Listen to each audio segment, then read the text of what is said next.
নষ্ট হইও না বাপ। ইসলামের জন্য লড়বে কে বাপ?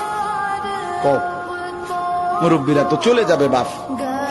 18 বছরের ছেলে, 20 বছরের ছেলে, 22 বছরের তাগড়া জওয়ান, তুমি নষ্ট হয়ে গেলে, তুমি চরিত্রহীন হয়ে গেলে, তুমি যদি সারাক্ষণ নারী ছাড়া, ছবি ছাড়া, মদ জুয়া অশ্লীলতা, তুমি যদি মোবাইলের আসক্তি ছাড়া চলতে না পারো, আগামী দিনে ইসলামের জন্য তুমি করবা কেমন, লড়বে কেমন? আগামী প্রজন্ম তোমার হাতে নিরাপদ দিন পাবে কেমন? বেঁচে থাকার নিরাপত্তা মিলবে না।